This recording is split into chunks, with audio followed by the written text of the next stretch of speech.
Elisabeth Braw, who's a senior fellow at the American Enterprise Institute. She joins us now from Washington, D.C. Thanks so much for joining us once again, Elisabeth. Now, Zelensky's powers of persuasion are really to be admired here, aren't they? Because at the beginning of the war, it didn't seem like a delivery of F-16 fighter jets was at all on the table. But now he's got that. It comes after he successfully lobbied the US for the Patriot missile defense system and also the Germans for their Leopard 2 tanks. But what difference will these F-16s make in Ukraine's fight against the Russians?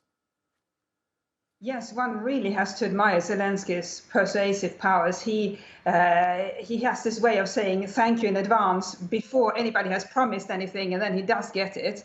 And so what he got this time from Denmark and Netherlands, as you said, are the first Western fighter jets that the Ukrainians have had, and that will make a massive difference because we should remember at the moment the Russians have air superiority because they have a well-equipped and well-stocked air force, and Ukraine doesn't have a very strong air force. And what they do have in their air force are own Soviet-style fighter jets, which are better than nothing, but not very many of them. And so if they lose them, they don't have anything to replace them with. And on top of that, they don't have anybody else to get them from. So with this, they will get the F-16s, which are very good. And if something were to happen to these F-16s, they'd have the ability to get them repaired if they are repairable, and potentially to get even more F-16s, because we should remember that other countries are on the fence about giving the Ukrainians F-16s, and somebody just had to take the first step. Yes, for Russia's part, the Foreign Minister Sergei Lavrov has responded by saying it would consider the F-16s a, quote, nuclear threat because of their capacity to carry atomic weapons. Do you think this could potentially give Russia another reason to consider the deployment of tactical nuclear weapons?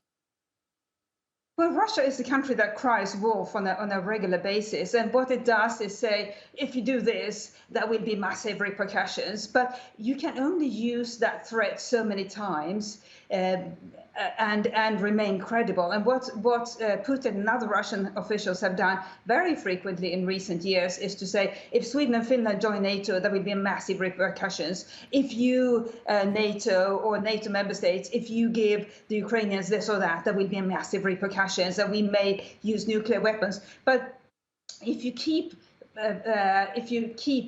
issuing this threat and then don't do it, other countries will say, well, you're a paper tiger. Now, Russia is not a paper tiger. It is very much a very strong military force. But in terms of the nuclear threat, that is really one step that I think we can agree Russia would be very unlikely to take, because there would be nuclear retaliation from the United States, and the Russian people would be hit very severely by that. And that's something that Putin can't afford to cause the Russian population. And we know there was a lot of anticipation ahead of the launch of Ukraine's summer counter-offensive.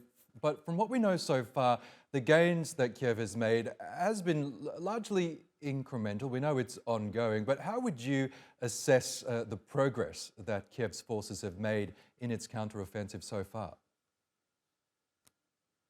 It is incremental, as you say, and that is the result of insufficient weaponry. And now the Ukrainians have received a lot of weaponry, and they are making perhaps the progress that they were expecting. Of course, they would have wanted to have faster progress, but I think it's dangerous for us outside Ukraine to say, well, they should have achieved much more by now. We don't know what is in their plans. Nobody really knows what's in their plans apart from the Ukrainian military leadership itself. And also, it would be unfair for us to say that it's not fast enough. They are doing as much as they can at the tempo that they can. But the F-16s, when they do arrive, will, as you say, make a big difference, because they will be able to provide that additional presence in the sky, not just presence, but fight off Russian air attacks.